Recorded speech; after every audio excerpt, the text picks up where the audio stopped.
E aí, meus queridos, estamos de volta. Sei que já é fim de janeiro, mas chegou a hora de eu fazer o vídeo que eu faço todos os anos, que é recapitular as minhas leituras do ano anterior. Então, esse vídeo eu vou falar para vocês em geral como foram as minhas leituras do ano passado, que já vou avisando, floparam, tá? Não estou dando conta de ser mais aquela leitura voraz, até porque agora eu sou funcionária pública.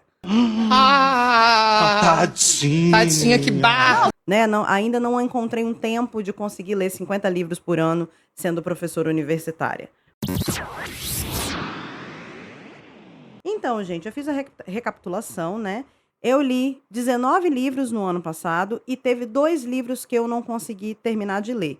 Desses 2 livros foram Tudo é Rio, da Carla Madeira. Esse é um livro que está super hypado, super em voga. Eu tenho ele em Kindle, né? Tenho ele em e-book. E eu vou ser sincera para vocês que eu não entendi o hype.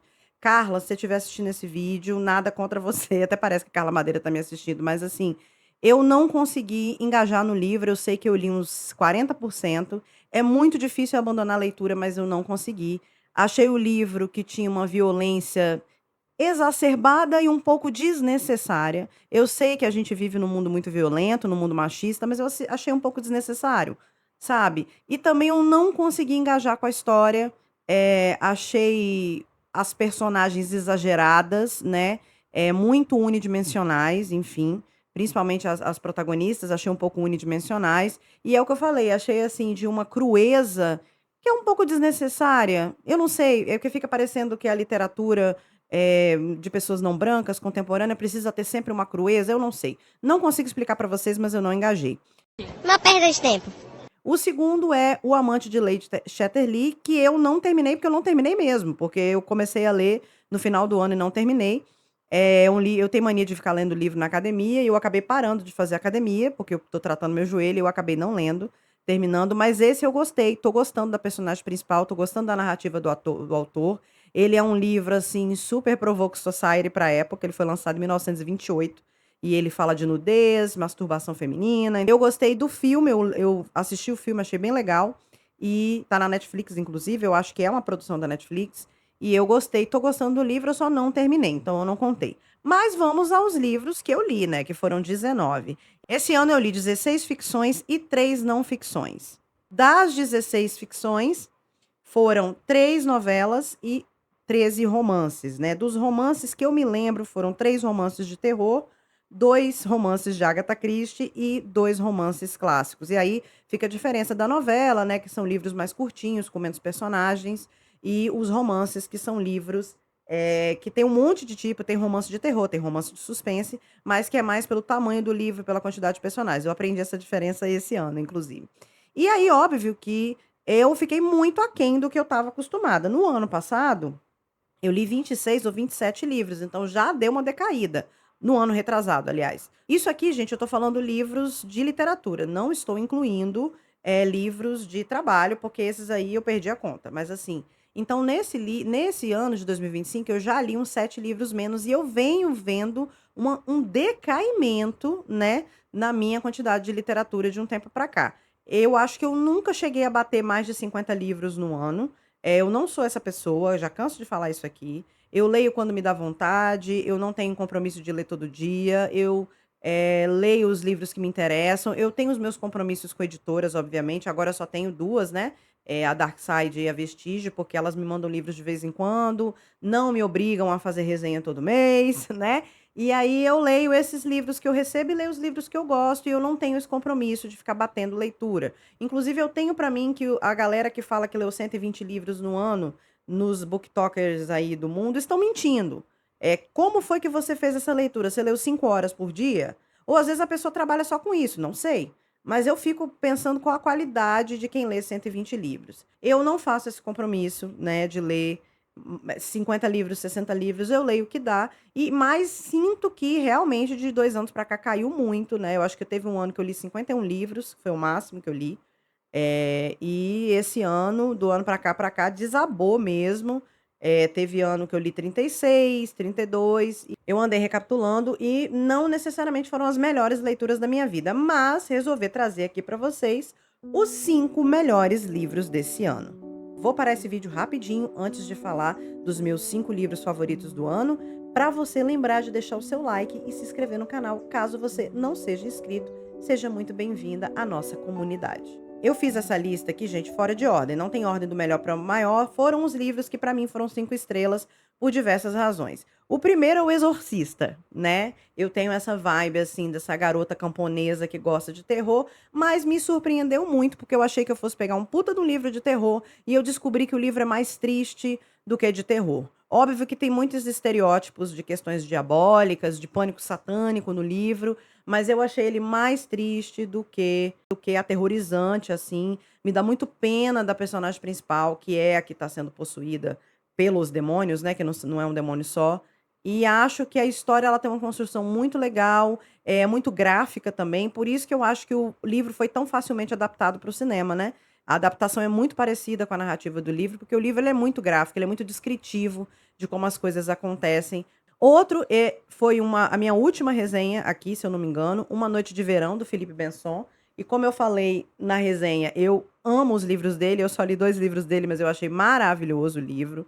Livro 5 estrelas, uma novela super para você ler no fim de semana, uma leitura super rápida, que tem um plot twist, tem um clímax, mas que a importância do livro, além da narrativa, da lógica, é a vivência interna das personagens, é a relação entre as personagens, e falar desse momento da vida em que a gente está saindo da adolescência e entrando na fase adulta, e vendo que aqueles momentos bonitos vão ficar para trás. Eu, na verdade, só tive esse raciocínio na minha vida, eu já tinha uns 26 anos, quando eu fui me dar conta de que eu tinha do que eu tinha, entre aspas, perdido quando eu saí da adolescência. Porque eu saí da adolescência, sei lá, com 18 anos, igual todo mundo, 19, mas eu já estava fazendo faculdade, eu já estava trabalhando. Então eu acho que essa saída da adolescência foi tão atribulada, que eu comecei a fazer a faculdade muito nova, que eu nem me dei conta. E aí, quando eu fui me dar conta, eu já estava aí, 26 anos.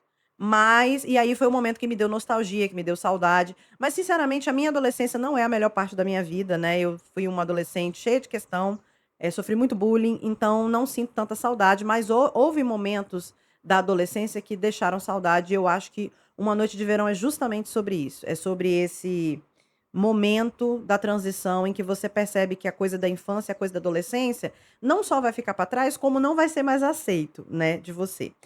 O outro é Casa Hereditária, que inclusive é esse aqui, que vai ser a próxima resenha que eu vou fazer, é de uma autora americana chamada Tananarive Due. Esse livro foi me enviado pela Darkside, ele é da série Dark Love. E a Darkside me conhece demais e me mandou esse livro porque ele é um livro que fala sobre religiões de matriz africana, misturando com terror, mas sem nenhuma estereotipação dessas religiões. É uma história que os personagens principais são todos pretos, tem toda uma questão racial e é um calhamaço, mas é uma leitura muito rápida. Eu li esse livro em uma semana, se muito. Eu simplesmente não conseguia parar de ler, porque a narrativa é muito rápida e é muito legal, tá? Então, é o terceiro. O quarto foi O Massacre, que é de um autor argentino que eu não me lembro o nome. Vai estar aqui as capas dos livros. Não coloquei os livros aqui para mostrar para vocês, porque, enfim, minha estante tá uma bagunça, nem consegui achá-los. Eu botei isso aqui para tampar, porque senão vocês vão ver que o mundo está se ruindo, né? Fora que tem um monte de livro meu que ainda tá em caixa, enfim. O Massacre, eu já fiz resenha, se você quer saber, tem resenha aqui no canal, tem resenha nas minhas redes sociais. Ele é um livro, uma novela que fala de um momento em que uma população em uma cidade chamada Krieger, nas montanhas da Argentina, uma cidade de origem alemã, é tomada por uma loucura coletiva, que tem uma razão natural aí para essa coluna, e realmente acontece um massacre. E todo mundo é vítima e todo mundo é algoz desse massacre, e aí é um livro que ele vai e volta dos dias dos massacres, diante dos dias, durante o massacre e depois o que as pessoas, as testemunhas sobreviventes falaram. Então, muito bom, também é da Darkside, esse é da linha, eu não sei, é a linha mais dark da Darkside, né, esse livro Massacre, e é um livro que eu gostei muito de resenhar. E o quinto e último livro é um clássico, um dos clássicos que eu li, que é Miss Dalloway, da Virginia Woolf, que é uma autora que eu tenho um respeito imenso. São livros um pouco difíceis de ler para quem não está acostumado com essa coisa de fluxo de consciência, de narrativa interior das personagens. é um pouco complicado, mas ele é um livro muito legal, porque fala da história da Miss Dalloway, que vai dar uma festa, e é um livro muito sobre a condição feminina na sociedade, o que se espera da mulher, e também por que se espera da mulher que ela esteja sempre feliz, sempre alegre, que ela dê festas, mas ao mesmo tempo essa mulher está cheia de questões para resolver, e há um monte de expectativas em cima dessa figura, que é a figura da anfitriã, da mulher rica, de classe alta, mas que ao mesmo tempo ela tem a felicidade dela do jeito dela. Então é um livro, assim, muito interessante. Já é um livro da fase, acho que inicial, não tenho certeza, da Virginia Woolf, ele é de 1923. A Virginia Woolf, infelizmente, viveu pouco, né? Ela faleceu com 50 anos. Já tem ali um pouco das questões de depressão. Inclusive, ela trata sobre a depressão no livro, mas não sobre a Miss Dalloway, por uma outra personagem. Trauma de guerra, depressão. A Virginia Woolf, ela tinha uma questão muito grande sobre falar, entre aspas, sobre a loucura. Então, eu acho que é um livro maravilhoso, e esses 5 livros eu recomendo para vocês. E tirando A Casa Hereditária, os outros todos eu resenhei no meu canal, e A Casa Hereditária virá resenha em breve, então fica aí. Ufa! Bom, gente, essa foi aí o meu resumo das minhas leituras do ano. Não falei de todas as leituras, mas assim, mais para vocês saberem mais ou menos onde estão. Eu sempre leio muito mais livros de literatura do que de não de literatura. Os livros de não literatura, se eu não me engano, eu li O Pacto da Branquitude, da Cida Bento, que é muito bom. Eu li livros mais nessa linha de letramento racial. Também li o livro do Mancuso, A Revolução das Plantas, muito bacana. Não são livros necessariamente que eu uso para acadêmica, na parte acadêmica. Li um livro da Bell Hooks, Ensinando a Transgredir, da Bell Hooks. Li livro do Paulo Freire. Eu li vários livros acadêmicos, etc. E aí, se for contar, eu devo ter lido 50 no fim das contas, mas é isso. Então é isso, muito obrigada por assistir esse vídeo. Sejam bem-vindos ao meu canal se é a primeira vez que você está aqui. Se você já é de casa, muito obrigada por ser inscrito. Lembra de deixar o like, compartilha esse vídeo com quem você quiser compartilhar. Tô tanto tempo fora do YouTube que eu tô esquecendo como é que fala as coisas.